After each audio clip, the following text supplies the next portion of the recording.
いらっしゃいませ。うさぎちゃんの日本語カフェへようこそ。店長のうさぎです。こんにちは、うさぎさん。いつものコーヒーをお願いします。はい、どうぞ。あら、拓也さん、何か悩んでいます？いやー、実は最近日本語を勉強している友達がアニメを見て勉強しているんですが、なかなか上手にならなくて、友達がとっても困ってるんです。何かいい方法はないかって相談されたんですけど、うまく答えられなくて。アニメを見るだけでは少しもったいないですね。今日は一人で日本語が上手になるための5つの方法をお話ししましょう。うわー、嬉しいです。友達に教えたいです。1つ目は字幕の使い方です。アニメの同じ場面を3回見てください。やり方ですが、1回目は自分の国の字幕でストーリーを 100% 理解します。2回目は日本語の字幕を見ながら漢字の読み方を確認します。ここで発音と文字を一致させます。3回目、最後に字幕なしで自分の耳をテストします。3回も見るんですか？少し大変そうですね。いえ、全部を見なくていいんですよ。5分くらいの短いシーンだけで大丈夫です。効果ですが、単語の使い方がわかるようになります。辞書を使わなくても映像を見ることで、この言葉はこういう場面で使うんだと自然に脳に入ってきます。なるほど。映像と言葉がセットになるから忘れにくいんですね。2つ目はシャドーイングです。アイメの声を聞いてすぐ後に同じように話します。キャラクターになりきって0.5秒遅れで声を出します。ポイントは意味を考えないこと。意味がわからなくても声に出すんですか？はい、リズムや高さを真似することが大切です。アニメのキャラクターになったつもりで話してみるともっといいですね。どんな効果がありますか？日本語のリズムが自然に体に入っていくんですよ。教科書には書いていないネイティブなイントネーションになります。続けていると日本語を話すときに喉や口の筋肉がスムーズに動くようになります。実際の会話でも言葉が滑らかに出てくるようになります。なるほど。3つ目は一つの短いセリフを何度も聞いて紙に書きます。全部書くのは難しいです。少しでいいですよ。好きなキャラクターの短いセリフだけでいいんです。助詞のは、を、に、がなどの小さい言葉を正しく書けるか確認してくださいね。書き終わったらインターネットなどで正解を調べて赤ペンで直しましょう。それならできそうですね。これをすると細かいミスがなくなります。特には、が、をなどの助詞や小さいつの促音、音を伸ばす長音を正しく聞き取る力がつきます。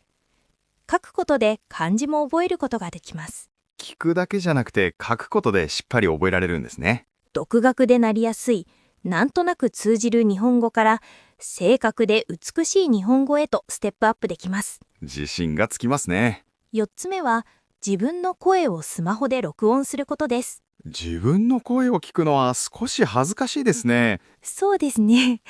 でもアニメの声と自分の声を聞き比べるとどこが違うかがよくわかります。これが上手になるための近道ですよ。正しい発音を比べることは大事ですね。そうなんです。この方法は自分の弱いところがわかるんですよ。自分の声を客観的に聞くことで、あ、私はここが言いにくいんだと気づくことができます。そして自分が変だと思うところを何度も直して録音し直します。つまり自分自身が先生になる練習です。自分が先生に面白いですね。自分のミスに自分で気づけるようになると上達のスピードが劇的に加速しますよ。これはぜひ挑戦しないと。最後はキャラクターになりきって独り言を言いましょう。生活の中でアニメの言葉を使ってみるんです。例えばどんな時ですか？ご飯を食べるときにキャラクターみたいにおいしそうと言ったり、疲れたときに疲れたなぁと言ったりします。気持ちを込めて話すとその言葉を忘れなくなりますよ。簡単にできそうですね。これは言葉が自分のものになるということです。感情と結びついた言葉は脳に長く保存されやすくなります。また一人で何度も演じることで実際に日本人と話す際の恥ずかしさや緊張がなくなり、自信を持って話せるようになります。なるほど。ただの練習だと思っていましたが、それぞれにしっかりとした科学的な理由があるんですね。そうなんです。アニメは最高の教材ですが、それをどう使うかで結果は大きく変わります。例えば、朝起きて、ああ、よく寝たっていう代わりに、アニメのキャラっぽく、ふう、ようやく目が覚めたかって言ってみるとか、それ、中二病っぽくていいな。そう、感情を乗せて言葉を話す。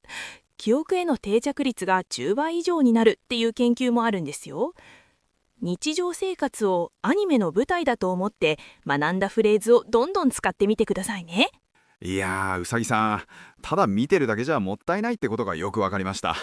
友達はスパイファミリーが好きだからのアーニャのセリフでシャドーイングするようにおすすめしますね。アーニャは可愛いけど言葉遣いが独特だから気をつけてね。間違えて会社でワクワクって言わないように。それはそれで面白いかも。勉強法は分かりましたが、初級レベルの友達に何をおすすめすればいいか迷ってて。独学で使うなら日常系と呼ばれる普通の生活を描いた作品が一番です。いくつかおすすめを挙げますね。ええ、お願いします。まずは白クマカフェです。パンダくんやペンギンくんなど動物たちがカフェでおしゃべりするお話です。言葉がとても丁寧で話すスピードもゆっくりなので初級の方にぴったりですよ。お、動物ですか？かわいいしリラックスして見られそうですね。そうですね。次はちびまる子ちゃんやサザエさんです。これらは日本の家族の会話がたくさん出てきます。いただきますや行ってきますなど毎日の生活で使う日本語を完璧に覚えることができます。昔からの定番ですね。もう少し最近の作品だとどうですか？それならからかい上手の高木さんや君に届けのような学校が舞台の作品もいいですよ。友達同士の自然な話し方が学べます。なるほど。ところでうさぎさん、アニメじゃなくて実写のドラマや映画でも同じように勉強できますか？もちろんできますよ。むしろ中級レベル以上を目指すなら、実際の俳優さんの動きや口の形が見えるドラマや映画はとてもいい教材になります。アニメと何か違いはありますか？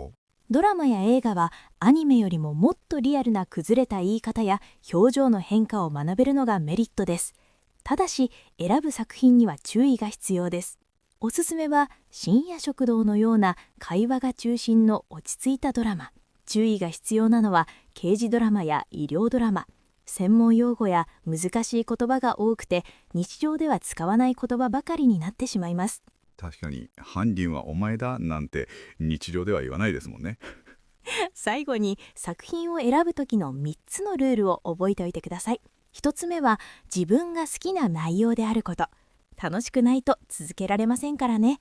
2つ目は標準語であること。地方の方言が強い作品は最初は選ばない方がいいです。3つ目は1話が短いこと。15分から20分程度の作品だと繰り返し練習するときに疲れにくいですよ。好きで短めの作品ですね。早速白熊タフェを友達におすすめします。いいですね。まずはリラックスしてお気に入りのキャラクターを見つけることから始めてみてくださいね。それとアニメって言葉だけじゃなくて日本の生活のルールや面白い言い方もたくさん出てきますね。よく気づきましたね。そうなんです。アニメは生きた日本の文化を学ぶのに最高の道具なんですよ。習慣とかもわかりますよね。ええ、例えばアニメの中でキャラクターが家に入るときにお邪魔しますと言ったり靴を揃えたりするシーンを見たことはありませんか？あります。あと食事の前のいただきますと終わった後のごちそうさまも必ず出てきますよね。そうですね。教科書でお辞儀の仕方を習うよりもアニメでどんな時に誰に対して頭を下げているかを見る方がずっとわかりやすいはずです。確かに先輩や先生と話す時の距離感もアニメを見ていると自然にわかりますね。次にスラング、つまり若者が使う崩れた言い方ですね。マジでとかやばいとかよく聞きます。でもいつ使うか難しくないですか？そうですね。仲の良い友達となら大丈夫ですよ。アニメでは面白いの意味の受けるや感情が動かされるという意味のエモいといった最新の言葉もよく使われます。でも使う相手を間違えると失礼ですよね。その通りです。アニメのいいところは誰が誰に対してそのスラングを使っているかを確認できることです。それを観察することで使っていい場面とダメな場面が判断できるようになります。とても大事なポイントですね。そして日本語のジョークや笑いについても学べます。ダジャレや言葉遊びとかツッコミの文化ですね。はい、特にコメディアニメでは相手の言葉に対して鋭く返すツッコミのタイミングが勉強になります。また日本の文化を知らないと笑えないジョークもありますが、それを調べることでさらに日本への理解が深まります。確かに、なんで今のシーンでみんな笑ったんだろうと調べてみると、日本の昔の話や有名なテレビ番組が関係していたりして面白いです。アニメは日本語という言葉だけでなく、その背景にある心や生活を見せてくれる窓のようなものです。言葉だけを勉強するよりずっと楽しいです。キャラクターの動きや冗談にももっと注目するのがいいですね。楽しみながら学ぶのが一番の上達法ですからね。店長、今日はたくさんアドバイスありがとうございます。どの練習も目的がはっきりしていて、ただアニメを見るよりずっと早く上手になれそうですよね。そうですね。楽しみながら1日10分から始めてみてください。アニメは最高の教材ですが、それをどう使うかで結果は大きく変わります。うさぎちゃんの日本語カフェでは皆さんが楽しく上達できるようこれからもサポートしていきますね。それではまた次回のポッドキャストでお会いしましょう。さようなら。